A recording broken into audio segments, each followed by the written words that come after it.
Joining us today on the Daily Dose, we have something a little different for you. You know, so many times we talk about professional sports, we talk about collegiate sports, and we think of the teams, we think of the athletes, we think of the coaches, but make no mistake, there are a ton of people out there that are doing big work behind the scenes, and their job is really to try to put people into the best possible situations to be successful. Well, today on the Daily Dose, we have one of those people because we are being joined by founder of Impact Sports Management and National Football League Players Association certified agent Alex Beaudry. Alex, thank you so much for joining us today on the Daily Dose. Yeah, thank you so much for having me. I'm super pumped to have this conversation. So thank you. Alex, where are you joining us from today? Just first off, it looks like you are up in Milwaukee area. I am in Milwaukee, Wisconsin. I'm in Packer country. So okay. Yes. Okay. Is that where you're from? Are you from Yep. that area? Born and raised. Born and raised back there. What is your sports background? Were you an athlete growing up? Yep. So, my parents had me in sports from the time I could walk, whether it was soccer, t-ball. My dad was a huge baseball fan. So I played a lot of baseball, a lot of golf. And then, as I got into high school, I played football, I played baseball, I played golf. Here in Wisconsin. Baseball was a summer sport at the time and golf was a spring sport. So that's how I was able to kind of do both. And then, I'm about 6'2", 6'3". I was about 5'5" my sophomore year in high school. And then junior year, I just exploded. So I was actually cut from my JV team. And that's actually how I got into coaching basketball. As a senior, I went to a small school. There was about 400 kids in the whole school. So about 100 kids in my graduating class, and all my friends were still on the basketball team. So I wanted to find a way to continue to hang out with them. So the boys freshman coach at the time said, well, hey, if you want to be my assistant, you know the game, why don't you do that? And then that way you can still travel with the team. You can still hang out with your friends, and then you'll just sit the bench. So you and I were just chatting before we hit record here. Yeah. And, we had that coaching background. So that's actually how I got into coaching. And then I did that for 2 years. And then I switched over to the girls side, and I was a varsity girls basketball coach for 10 years. So, my playing days ended in, after my senior year in high school. I was a scrawny kid, hated the weight room. So, going Division I football was not in my cards, but I knew that and I was okay with it. So I switched to kind of a more academic background, but I've always stayed in touch with sports. And like I said, I had a blast coaching high school level sports for over a decade. So it was good. It's nice to stay in touch with the game. It is. And you get those relationships with those kids, you build those relationships. It's funny now because now I'm all old, and you see some of these kids and like they're grown, they have their own kids, and you're seeing how you affected them in life. But it's interesting because you do have to rely back on those principles so many times in life, and things that you taught. And sometimes you go, oh yeah, I got to remember that's what I taught. That's what I have to do in life. I know sports sometimes gets a bad rap, but man, there are so many life lessons.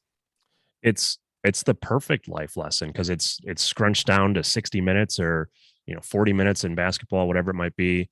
Yep. And you get an immediate result. You win or you lose that day, and either you win or you learn. That's a great quote by Conor McGregor that or his coach that I really love. You win or you learn, and hopefully you can teach those kids to understand that in life. And probably the most famous discussion you have with athletes is, hey, you might not like your coach, but guess what? You're not going to like your boss either. You got to figure out how to work with people. And, that's just one example of those kind of life lessons. And I really enjoyed it. I do miss it. But as you and I were talking, I got 2 little kids at home, and the time commitment in high school sports is it's 6 days a week, 6 nights a week. And it just got a little bit to be a little too much. So I had to move on, but really enjoyed it.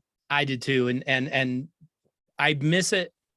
I just don't miss it enough to have that demand again because it is so much. It's such a demand on your time. So growing up in the Wisconsin area, who are your teams? Who are, I'm assuming you're, Packers fan, Brewers fan, Bucks fan. Is that how you're cheering? Yeah, absolutely. So, like I said, Packers are king here. Pretty much the entire state of Wisconsin. As you get a little further south, you might have a few Bears fans creeping up from Illinois. Okay. You got Vikings fans out in the West, but this is Packer country, and I've been blessed. I'm 32. I've known pretty much 2 quarterbacks my entire life. It's been Brett Favre and Aaron Rodgers. Right.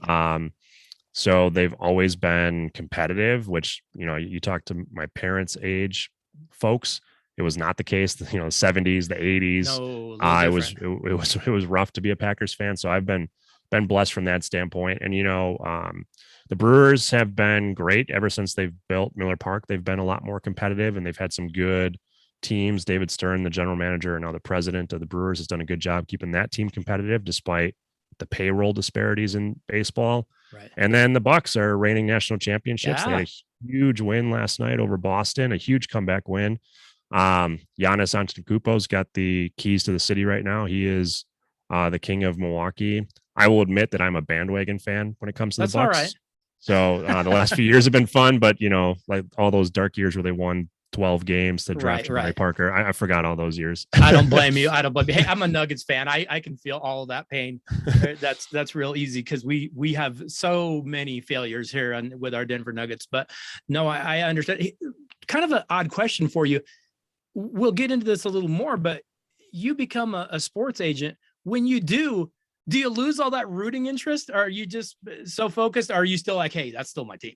I'm still a fan, Okay, I love it. I have my own podcast, and we were leading up to the draft, and I didn't have anybody in this draft class that was going to go in the first, second, third, even fourth, fifth round. Okay. So as I was doing my podcast, I got to be a fan. I don't have any conflicting interests there. So we did a draft breakdown, and I was talking about which team should do what players I like, and it's still fun to be a sports fan, and that's I think the reason why people are gravitated towards the sports industry, because we're all fans at heart. Well, and when you're coaching, you can't be a fan.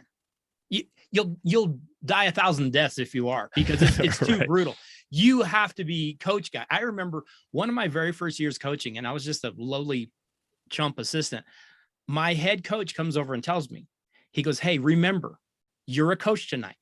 I need feedback. I need info. Do not be a cheerleader. I don't need someone cheering. I need someone giving me. And you're like, no, he's right. I do. I can't just be over there. Come on, guys. Like that doesn't work. I've got to be analyzing and working, and your brain just can't work as a fan when you're coaching. So it's fun. That's my guilty pleasure as like a Broncos fan, an Avalanche fan. I get to just sit there and just be an idiot and not have to think and just come on, who cares? Who cares? I can be the moron up in the stands for a change. I didn't get to do that for a long time. Alex, how do you decide to become a sports agent? How does that come about? Yeah. So I've always wanted to be in sports. When I was a kid, I would have much rather have been the guy playing on Sundays.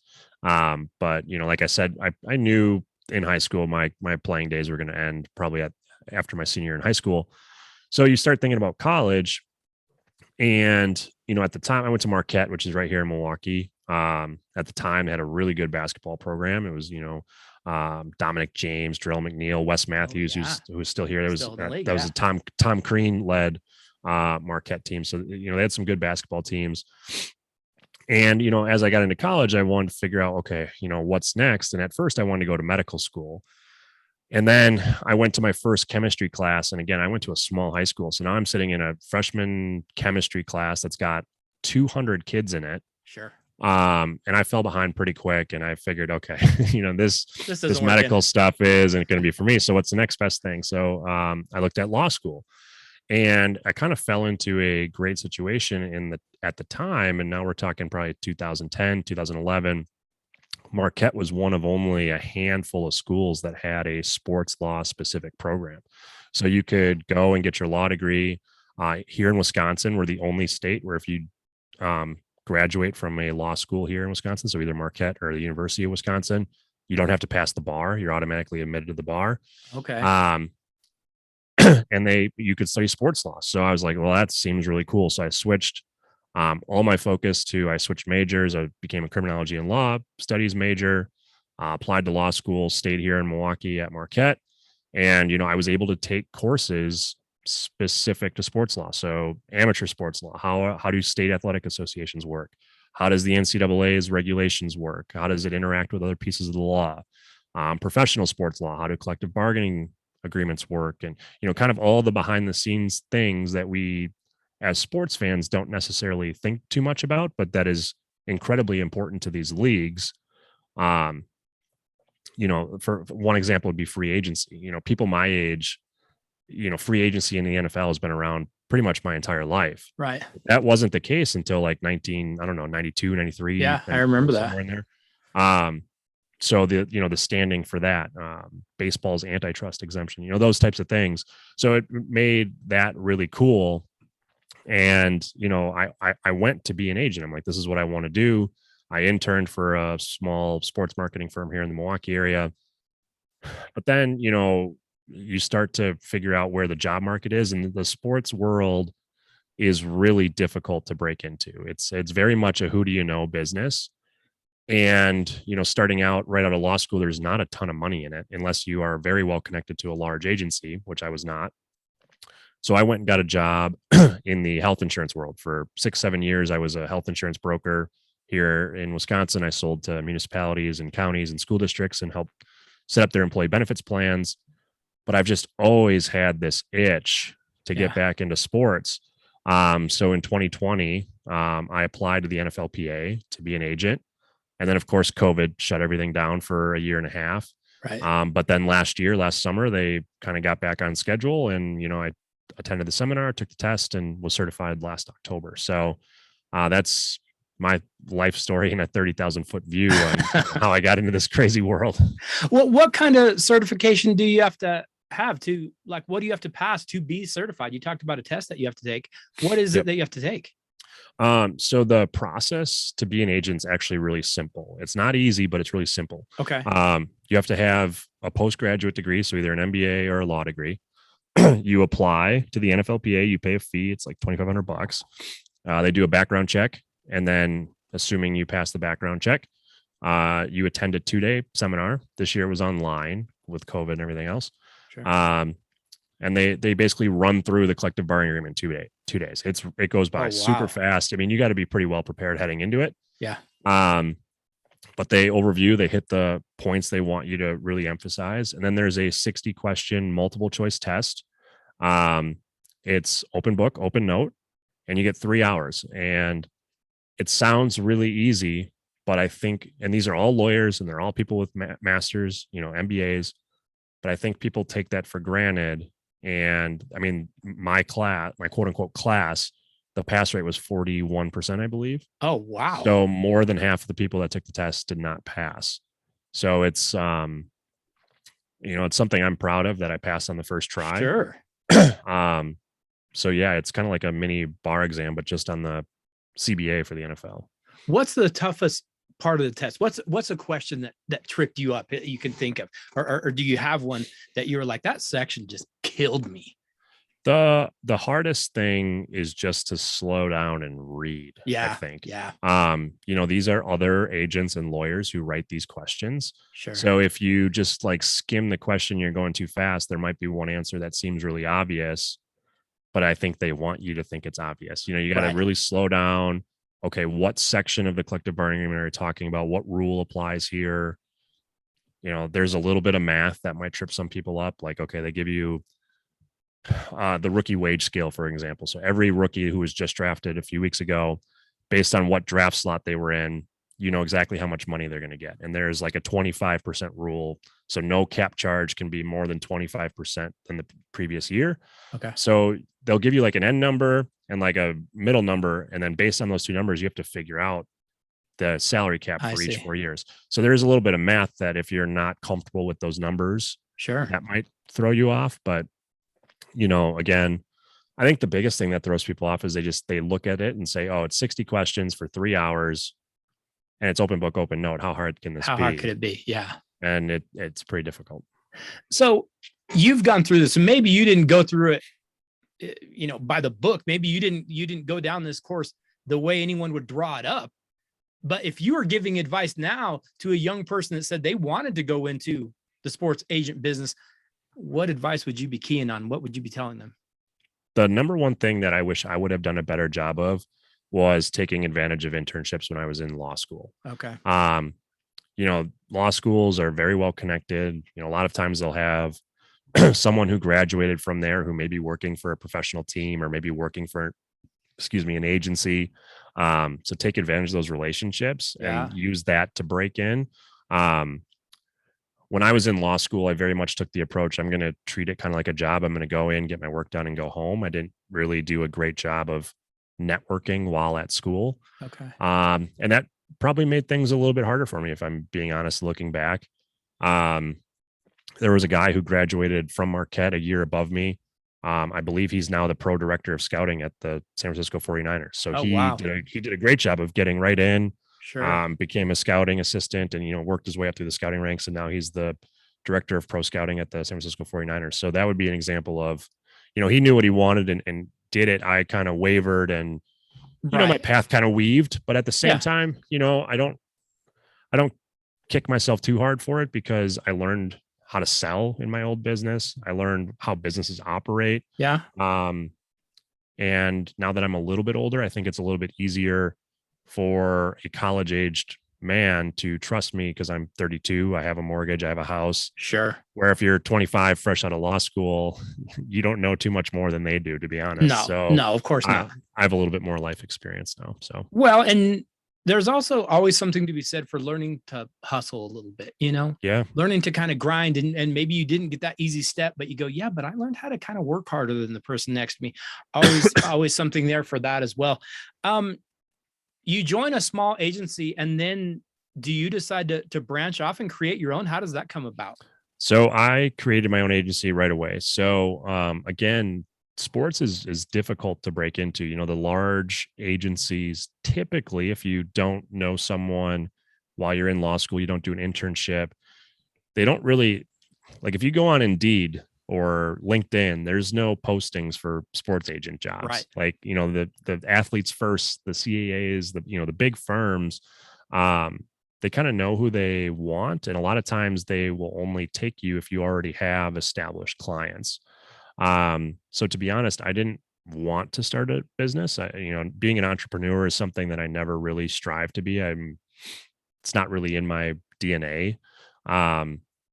But I did it out of necessity. It's something I wanted to do. It's what I want my career to be. So I went out and started it, and, we'll see. I would love to eventually link up with a bigger agency. It's just easier from a resources standpoint, Yeah. and, a reputation standpoint. I mean, I'm building something from ground zero, and, you're reaching out to high profile collegiate athletes, and they're looking at impact sports. Like, who is that? I've never heard of them. And it's not impossible, but it's much more difficult than, if David Mulligetta or Drew Rosenhaus or some of these big agents Sure. are calling them.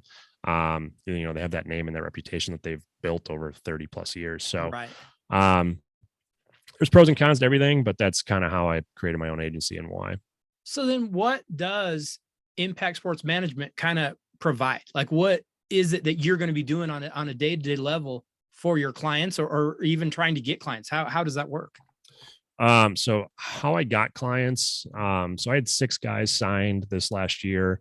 A lot of it was through social media, Twitter, Instagram, and the likes there. And, that process starts for me, I got certified in October, so it started a little later. But, started reaching out. I followed the All-Star game circuit pretty hard. So everybody knows the Senior Bowl and the East-West Shrine game and, those games, but there's, a handful of others that have had good success about showcasing guys and getting them to the league. So I was following who are those All-Star games targeting, right? Who are maybe some of these athletes who have a shot that aren't getting a ton of attention from the bigger agencies. And so I was following them and started reaching out to some of these guys on Twitter. And, a lot of my guys were FCS Division II type level guys. But they all had a ton of talent. And, I was able to sign a bunch of them right in January as their seasons were wrapping up. And then it quickly turns from, okay, great, you're now a client, to, okay, how do we get you ready for your pro day? So a lot of it's, linking them up with trainers, maybe sending them across the country to a trainer, or if they got a facility in their hometown they want to work with, arranging all of those, logistics, Okay. getting them in there. And then as you approach March, it's traveling to pro days. So I put some miles on my 4Runner this year, driving out to Missouri. I was supposed to go to South Dakota, Northern Iowa. And it's networking with scouts, trying to figure out, hey, where do we think we can go? Are we a priority free agent, or, mini camp tryout type guy?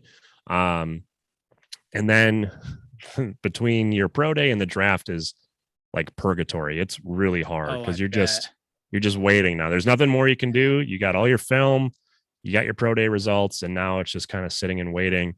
And then, the week before the draft, things really pick up. Teams start reaching out, asking questions, getting more information. You get an idea of, what your guy might really do here. And then draft day is, fun in some ways, really stressful in others. I bet. And then once they find a home, great. If not, it's exploring other leagues. So XFL's getting off the ground next year. Yep. USFL's in week 4 or 5 now. Is Canadian football an option? So trying to find these guys an opportunity to continue to play and keep having film, and they all eventually want to get back to the NFL. But if this round didn't work, we got to keep playing, because if you take a year off, your career is over. You're not going to get another shot in the NFL. Right, so that's what's going on in my world right now. Wow, and then, you're staying busy. Yeah, it's a good busy. Yeah. I've learned a ton. It goes back to what we were talking about earlier. You win or you learn. Right. So learn some really valuable lessons, and it's been, I'm having an absolute blast. It's been so much fun. Alex, you've got a couple of clients currently that people here in the Rocky Mountain region might be a little bit interested in. You've got a tight end that played his high school ball up at Longmont by the name of Clint Sigg. Great first name, by the way. And then you've got Elijah Reed, who played not very far from me over at Rangeview High School in Aurora. Where is the status of these two players? It sounds like Elijah Reed got a little bit of good news, didn't he? He did. So he got a mini camp invite. So he got to go. The Jets were really interested in him. Okay. So he went out to New York the first weekend after the draft on a mini camp invite. Unfortunately, they did not offer him a contract at that time. He played safety up at the University of South Dakota, but he's a bigger kid. He's like 6'2", 210, 215 pounds. Okay. And he's range. He's got good length. The Jets wanted to actually move him to linebacker. Sure. So we were hoping to get him in there as an undrafted free agent, but they ended up bringing him in as a mini camp invite. And they moved him to linebacker right away. And in a sense, I think that may have hurt him, because he's, probably 20, 25 pounds lighter than a lot of the guys he's, going up against in reps. So, but he, he got at least an opportunity, and that's, he was a 3-year starter at South Dakota. He had a really nice career. I don't think his playing days are done by any stretch of the imagination. And then, Clint Sigg, he was a tight end from Longmont, like you mentioned. He went to Lindenwood, which is D2 school over in Missouri. He had a really, really nice pro day. Really nice. Have you ever heard of? There's a Twitter account called @MathBomb. They do a relative athletic score. It's this guy. He created his own algorithm. Oh yeah. He compares like everybody's pro day results to everybody who played in that position going back to like 1987. Sure. Clint was in the top third of all tight ends in the NFL. He had a really fantastic pro day. Unfortunately for him, I don't quite know why it didn't work out. I had really high hopes for him. Yeah. We had a lot of pre-draft talks with, a handful of teams. He fit the body type mold, good athleticism, good film, but I don't know if it's because he went to a Division II school. Sure. I don't know if it's because he's a little bit older. He had a COVID year, plus he transferred twice. So he was probably 24 coming out of college, as opposed to these guys who are 21, 22. Right. So we've had some talks with some teams post draft, and, he still might end up somewhere. Yeah. But he's one that's probably looking at maybe the XFL if the NFL doesn't call here in the next couple of weeks. Again, we're having some discussion with some teams, but the minute that draft ends, so pick 256 or whatever, 262, whatever the pick was this year, right? Once that pick ends, it's chaos. Most people don't know, but like in the first 15 minutes, every team's calling, and they got their entire coaching staff, all their scouts.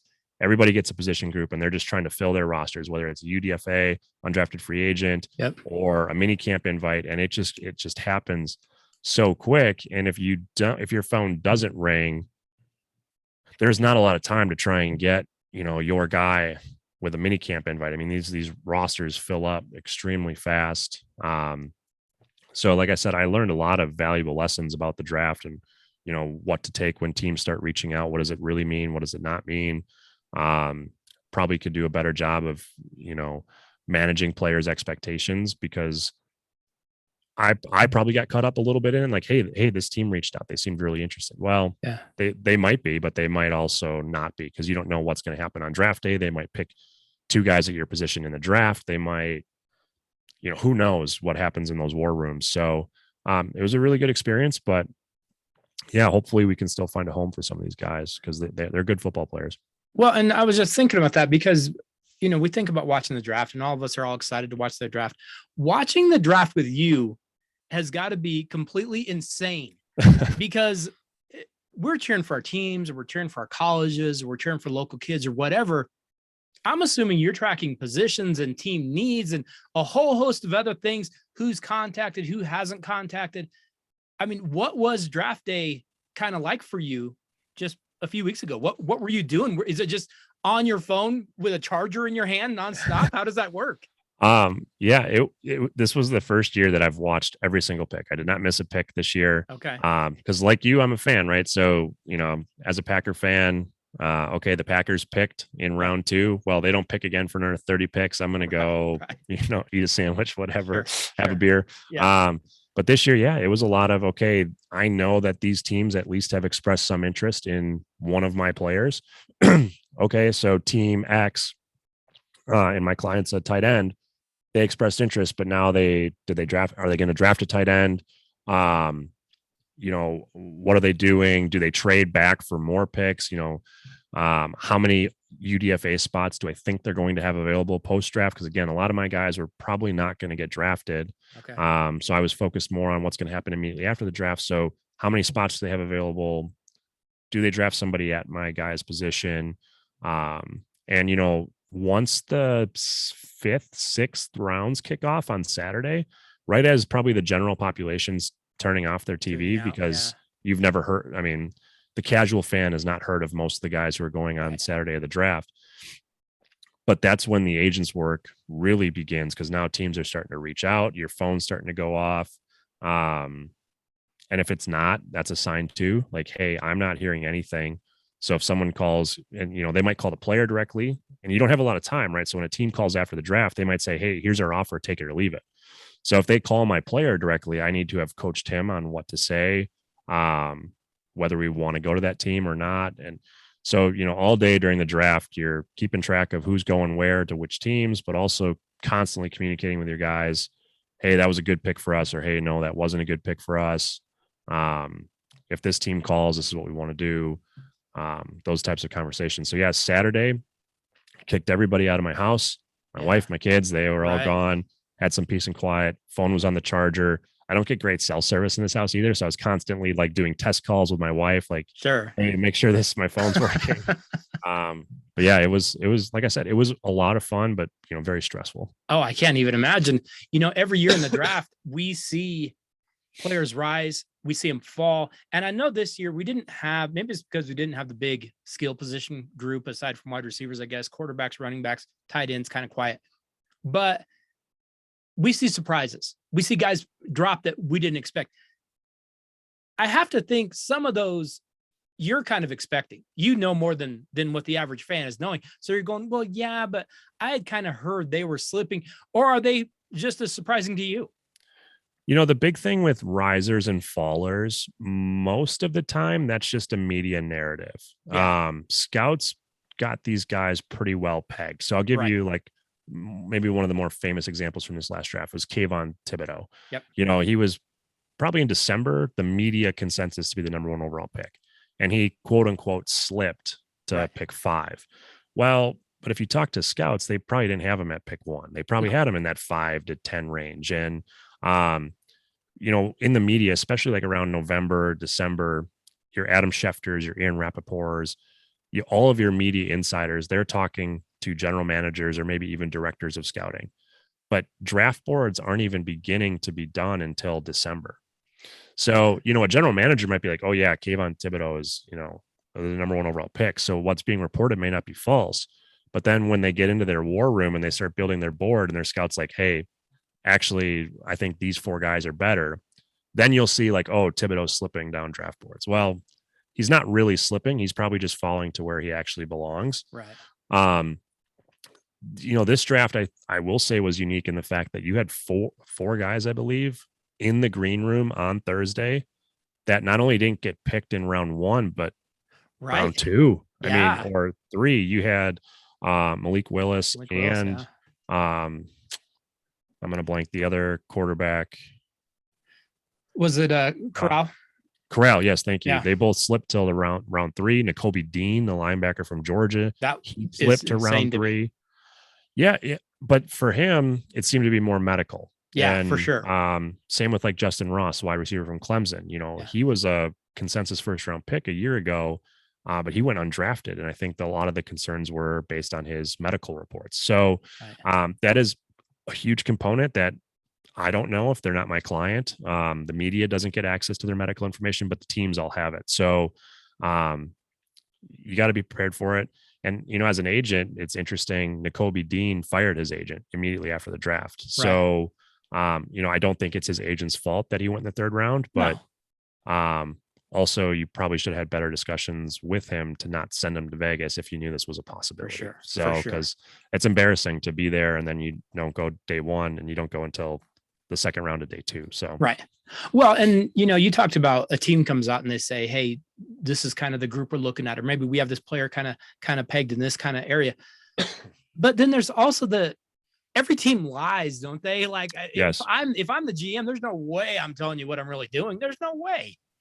Yeah. Did you see Lewis Seen, the safety from Georgia, took to Twitter to complain about that? Apparently he had conversations with Tampa like, hey, if you're still on the board at 27, we're picking you. Right. And then it's time for Tampa to pick and they trade out of the pick and they don't take him. He ends up falling to 32, the last pick in round 1 to the Vikings. So teams lie. I've experienced it, and maybe lie is too strong of a word. It's the draft is complex. There's a lot of moving parts. There's probably 10 to 15 decision makers in the room that they're all kind of going, okay, if this happens, we're doing this. So when you get that information, it may be legitimate, but you have to control your excitement when a team says, yes, we are going to pick you here, or we're really interested in you here, because it might come and they might go a different direction. They might trade out of the pick. So there's so much possibilities within the draft.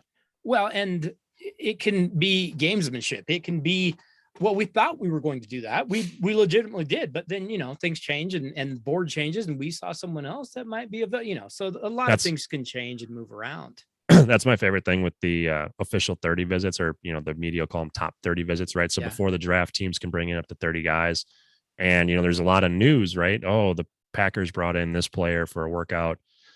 And they might be doing that just to make the team who's behind them think they're actually interested in that guy. And they might have zero interest in ever drafting this guy.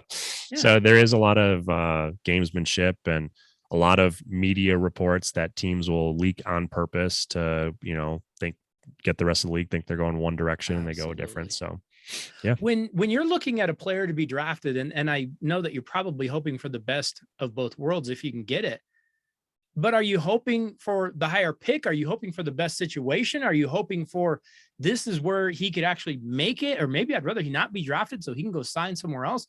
Like, as an agent, how are you looking at that situation kind of unfold? There's 2 things to consider. One is money. And the other is long-term. So, the higher your pick, the more money you're going to make. And that's great. And the more money a team invests in you, the better odds you are to make the roster. But at the same time, fit's extremely important. And I think about this in the context of wide receivers or tight ends. Like, your career is directly tied to your quarterback. Yes. So you could have all the talent in the world, but if you have a subpar quarterback or an offensive line that can't keep the quarterback on his feet, or whatever the situation might be, like, your career could be done before it even gets started, just because your success is directly tied to another position. Oh yeah. So that, you do want to have those discussions, because the average career in the NFL is only 4 years, or it's less than 4 years. And if you want to make that life-changing money, you do need to make it to at least your second contract. So fit is extremely important. I will say that it's an honor to be drafted. Even, Brock Purdy, Mr. Irrelevant this year, that's something no one will ever get to take away from him. But if you talk to his agent, would he have rather not gotten drafted and then maybe find a better home that he can maybe compete for that second backup quarterback spot? Maybe. Yeah.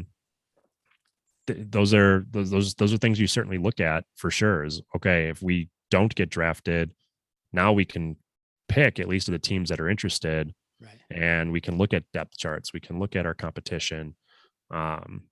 So yes, there's pros and cons to both, and discussions you have to have with your clients.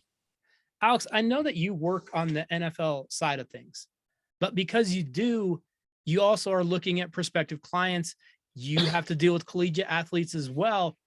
How well versed do you have to be in all that name and likeness stuff? And that stuff, by the way, is just exploding right now. We It can is. talk about that a little bit, but how I'm assuming you've got to be really, really up on everything. You do, and to be honest, like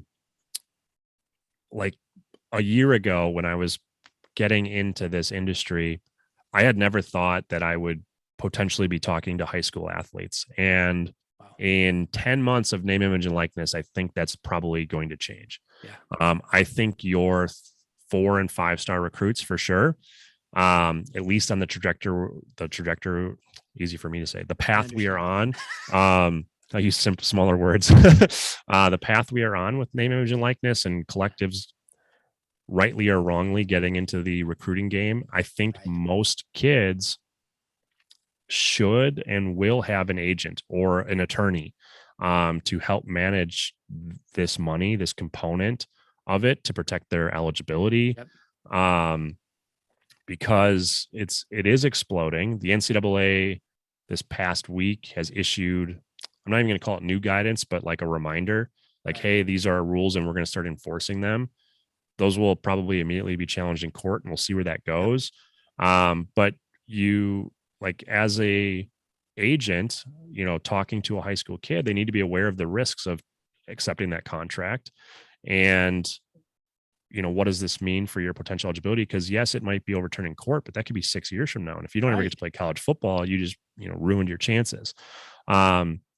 So I've had to be extremely well versed in it. And to be honest, a lot of agencies are now using name, image, and likeness to land recruits earlier. Yes. A year ago, you couldn't sign a kid until their eligibility was up. Well, now I can sign them to a marketing deal.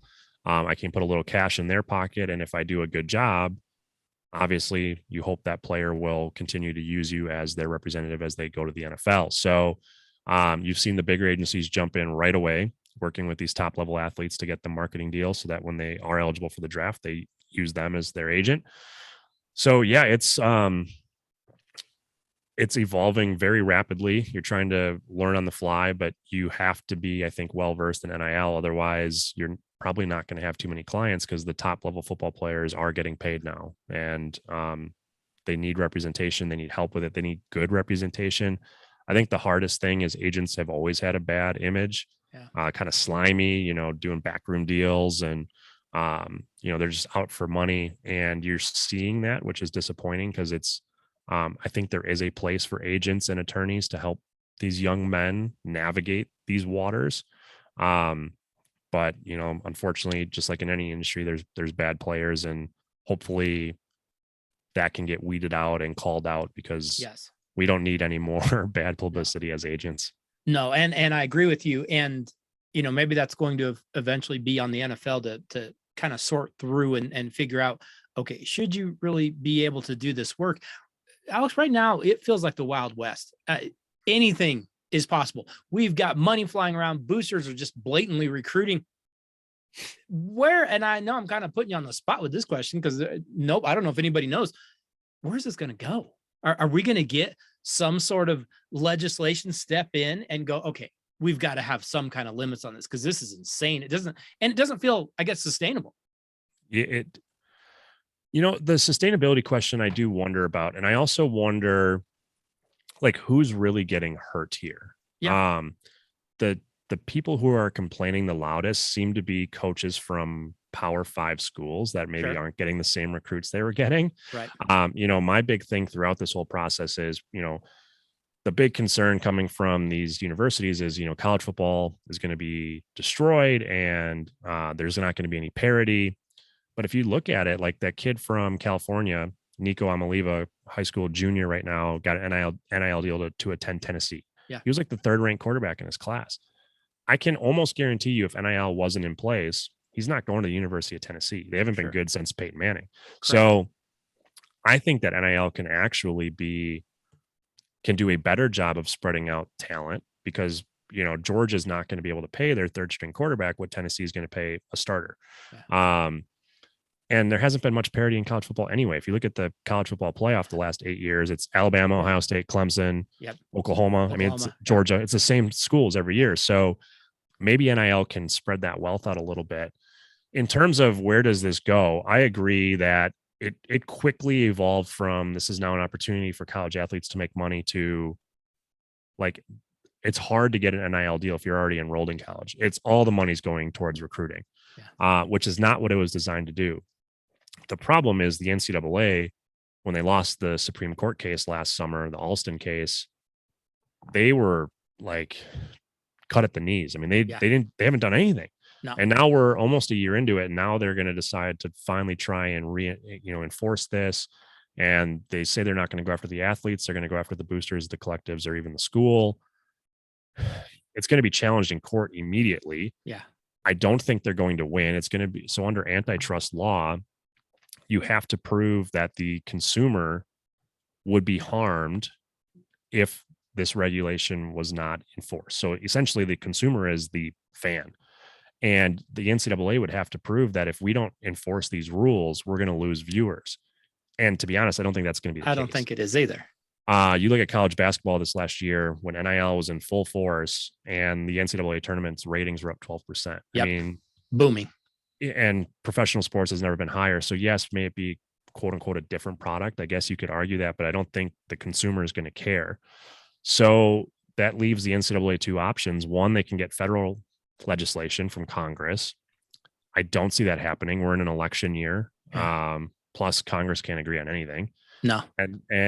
Or maybe they go down the path of like the Power Five or the Group of Five splitting off from the NCAA and doing some sort of collective bargaining agreement where they can control, they can put some controls in place, but outside of either federal legislation or a collective bargaining agreement, they can't control trade under antitrust law. So they've put themselves in a bad position by not doing anything for 10 months. Yes. And I don't see a good way out of it without a drastic change to what we think about specifically college football, although you could probably make the argument for men's and women's basketball as well. Yeah.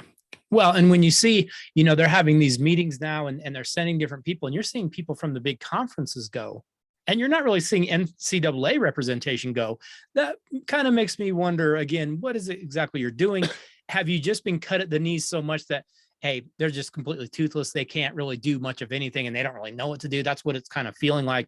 Mm-hmm. And it does kind of feel like we're heading toward Power Five conference minor league program, I guess. I don't even know, but it kind of feels like that's where it's going. But it's, from my point of view, it's been like that anyway. I mean, it absolutely has. College football has always been the minor leagues for the NFL, whether people want to admit it or not. No, it totally has. Yeah. And so now I think these athletes have an opportunity.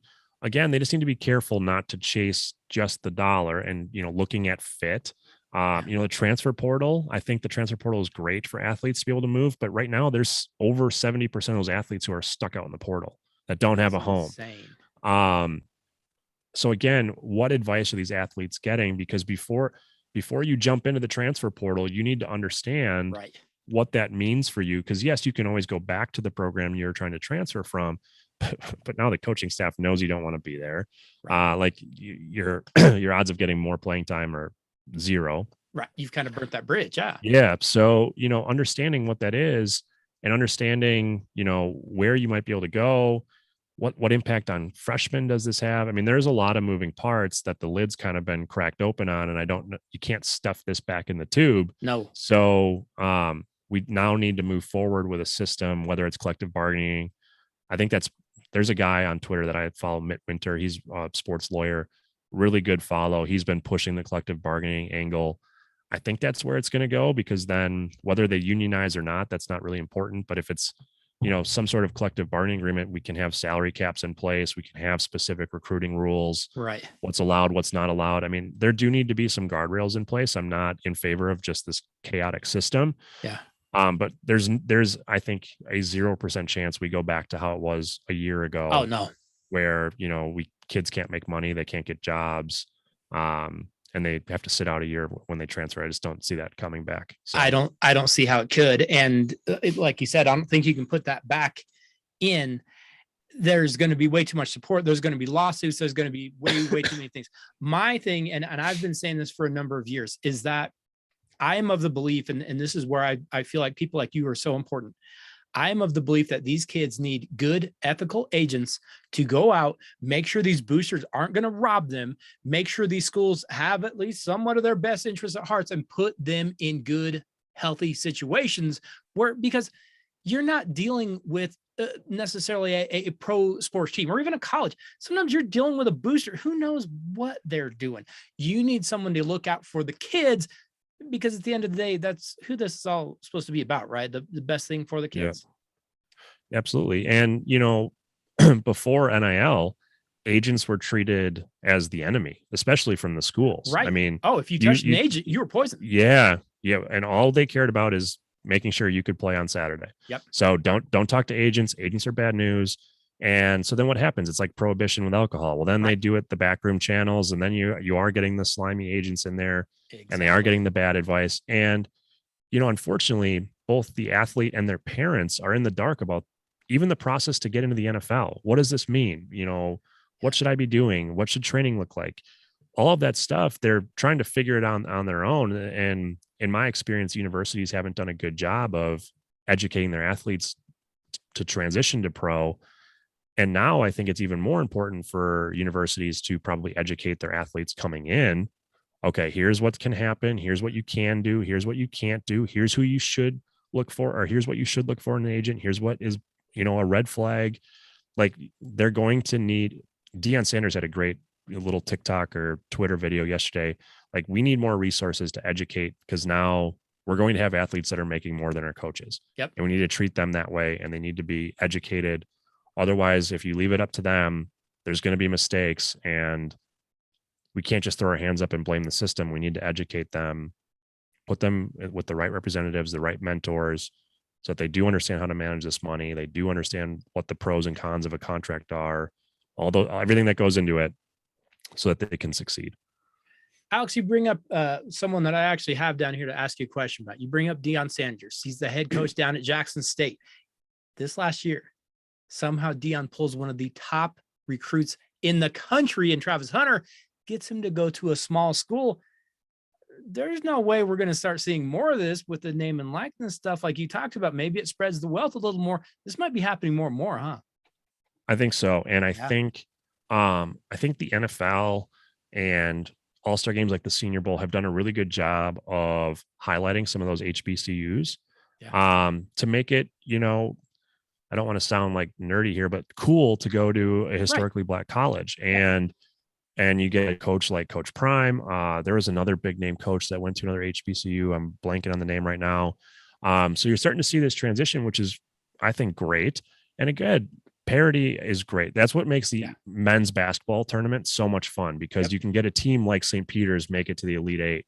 College football, we haven't had that. It's the same 5 teams. And if you're ranked 10th, you have a 0% chance of winning a national championship, even if they extended the playoff, because Alabama's going to kick in the teeth of whoever the number 8 ranked team is if we expand the playoff.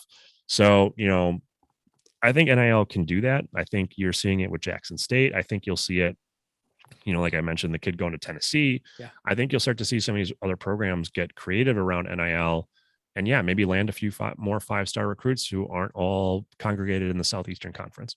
I really hope so. And I hope it does start to create a little more of a level playing field.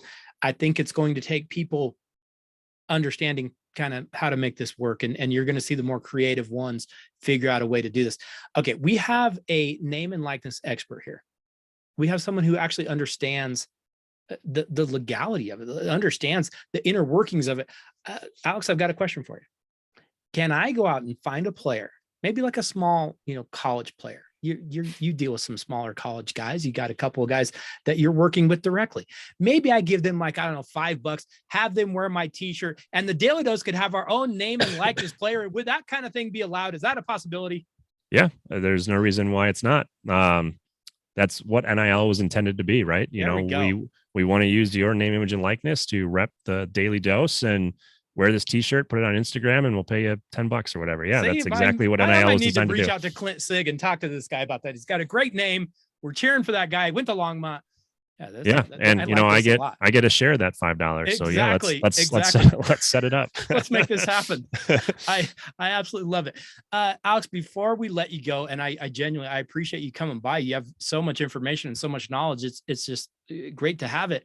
Going into the NFL and looking at the actual NFL, we are seeing right now a number of players kind of starting to challenge and hey, I don't want to be here anymore. I want to go somewhere else. I want to be traded. I'm kind of demanding a trade, or I'm asking for a trade, or I'm hinting. I don't like this situation. Are NFL players starting to get more power? Is that a good thing if they do? Because we've seen it's not always a good thing in the NBA. So I don't know. Is there kind of a fine line we need to walk? You don't have the power in the NFL that you do in the NBA, but are we starting to see players make a run at trying to get that? Really interesting question. So let's go back to 2021. You remember Russell Wilson wanted out of Seattle, Aaron Rodgers wanted out of Green Bay, and Deshaun Watson wanted out of Houston. Well, all three of those guys stayed put. So a year ago, the answer was clearly no. Teams still hold all the power. Well, now this year, Rodgers stayed in Green Bay, but he got a massive extension. Russell is in now Denver, as you and your audience well know. Right. And Deshaun went to Cleveland. And not only did he go to Cleveland, he got a much better deal. And it might have been facilitated by his off the field actions, which is, probably a topic for a different podcast. But, and then you saw it in the wide receiver market. Devontae Adams wanted out of Green Bay. He got traded. Tyreek Hill wanted out of Kansas City. He got traded. So it does seem to be that players are able to move more frequently. Is it a player empowerment question, or is it that salaries are getting so high that if a guy really doesn't want to be there, the teams don't want to bully that player because it's not worth having a guy who's unhappy and paying him $30 million a year? Absolutely. And I think, with wide receivers specifically, and you saw it on draft day with the Titans moving on from AJ Brown, which I did not see coming. No. But they saw, okay, AJ Brown's going to he wants 25 million a year. So 100 million is what he got with the Eagles for 4 years. Or we can draft Treylon Burks and pay him 18 million over 4 years. Over 4 years, yeah. So I think there's going to be a split in the NFL between philosophies where there's going to be some teams that want the high-priced free agent, whether it's to sell jerseys or they just want, the very top end of that position group. And there's going to be teams like the Packers, the Chiefs, the Titans who said, look, we can get a guy who maybe isn't as good, but maybe is 85, 90% that we can pay less than 25% of that salary to. So it's an interesting question. Is it empowerment where athletes can flex their muscles? Or is it, teams being smart about, well, maybe smart's not the right word. They think they're being smart about financial decisions. Sure. And then you get Deebo Samuel, who he wanted out and the 49ers said, no, they flex their muscle.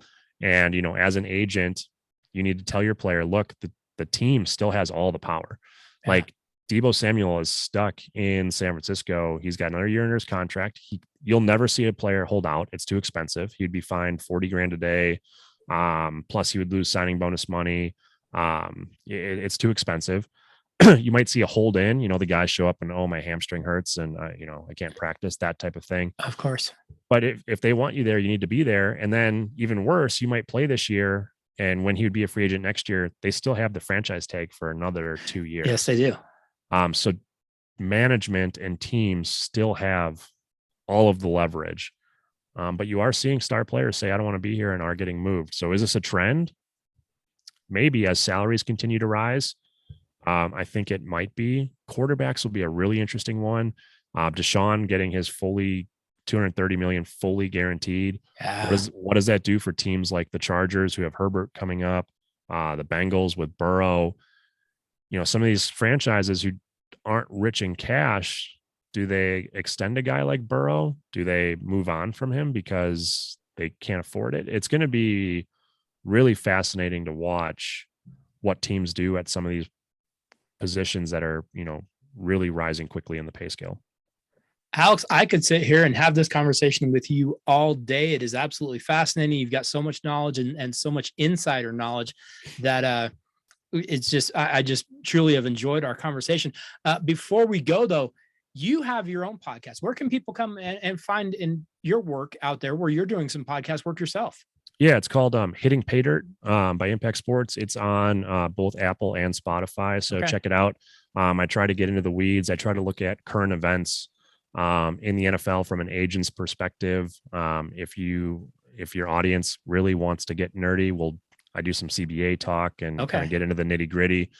So I try to give people an inside view of what's actually happening in the NFL and in the draft room and all that stuff. So yeah, Hitting Pay Dirt by Impact Sports. Check it out. It's on Apple and Spotify. We are definitely going to do that. And I cannot thank you enough for stopping by the Daly Dose, giving us some great information. He's actually got, intelligence and information. I'm up here just making, jokes about people. So very, very great to have you here. And I really do appreciate you stopping by. You are welcome anytime. And if I can do anything to help you, let me know. Yeah, I would love to come back on, so this was a lot of fun. Thank you.